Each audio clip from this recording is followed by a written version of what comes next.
Salut, c'est Pablo et vous êtes sur Europocket News. Aujourd'hui, on va parler de la Constitution européenne de la Turquie et on vous montrera quelques images du Festival international de Benicassim. C'est parti!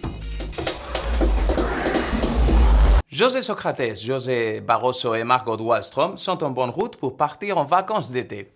Mais pas avant d'avoir inauguré la conférence intergouvernementale. Celle-ci a commencé hier à Bruxelles. Les objectifs: mettre à jour le système de partage du pouvoir et surtout traduire l'accord politique du sommet. La présidence portugaise veut le document adopté aussitôt que possible et est disposée à créer des conditions politiques appropriées pour assurer ça. Socrates veut que l'IGC prenne l'initiative d'accomplir de nouveau le traité de rédaction d'octobre de sorte que l'Union européenne ait la législation en place pour les élections de 2009. En bref, cette réunion des ministres de l'étranger de nos 27 États membres doit arranger des questions pratiques de l'Union européenne qui l'ont perturbée pendant les 7 dernières années. La Pologne se retrouve sans travailleurs autochtones.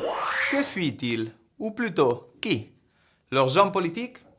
Eh bien, le fait est que beaucoup de Polonais sont partis dans d'autres pays de l'Union européenne pour travailler. C'est pour cela que le gouvernement polonais a décidé de réduire les tarifs des visas et de faciliter l'entrée à ses pays voisins comme la Russie, la Biélorussie et l'Ukraine.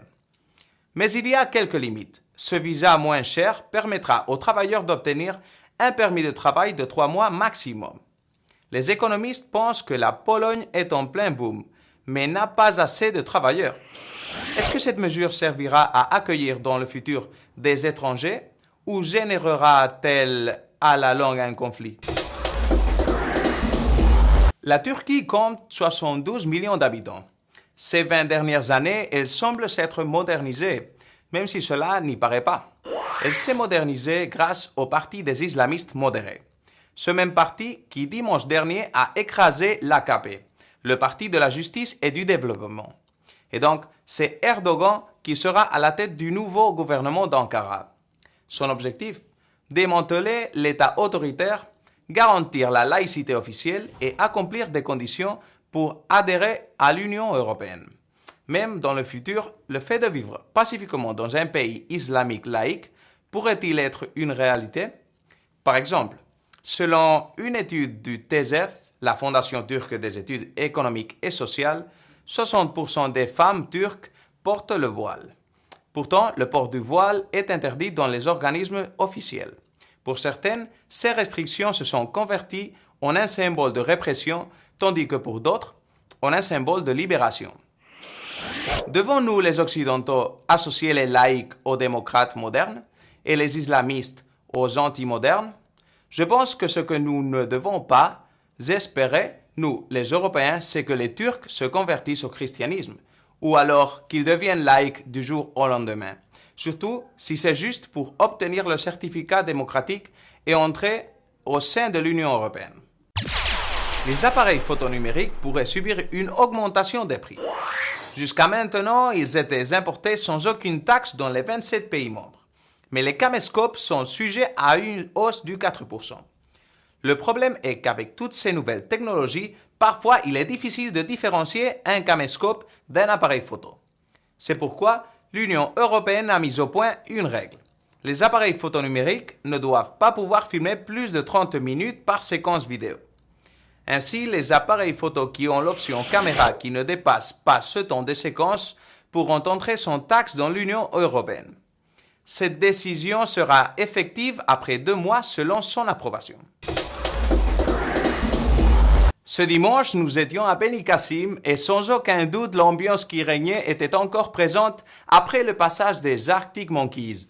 Après quelques heures de repos, nous sommes allés recueillir quelques déclarations. Malgré les nombreuses extinctions de voix, ça se passe comme ça à Benicassim.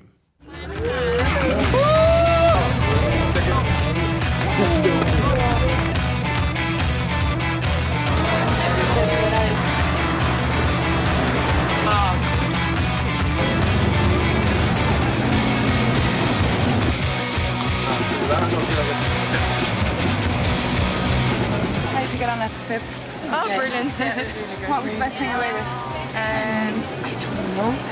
The whole experience was brilliant. Yeah, Bright Eyes is amazing. Like, And the magic numbers last night. What was the hardest thing about the festival? Did you live in a tent? Oh, the heat is yeah. terrifying. It's so The tough. heat and the toilets, I think. Yeah. Oh. They're not the best. Getting crushed. Yeah. Last Lying on night. the ground last night being pulled by Arctic monkeys, but it was fun. Thing about the pip. Slovia. As said by the klaxon. Arctic monkeys. They were pretty awesome last night. The Eating Sushi was pretty wicked. And last night, I like being with Zeus. I didn't know many songs beforehand, but I enjoyed it lots of them. Where's the best part about the festival? I think Arctic Monkeys is the best part. Yeah. The beach. I think the whole round experience, really. I mean, after a while, I think the campsite gets a bit tedious. I prefer to probably get a hotel when the event's on next time. Maybe stay at the campsite. And if you could only see them, then you would agree. Agree that there ain't no romance around there, you know. Always a funny thing, you know. Well, tell 'em if you like. Et voilà, c'est tout pour aujourd'hui, mais on se retrouve demain pour toujours autant de news européennes. Ciao!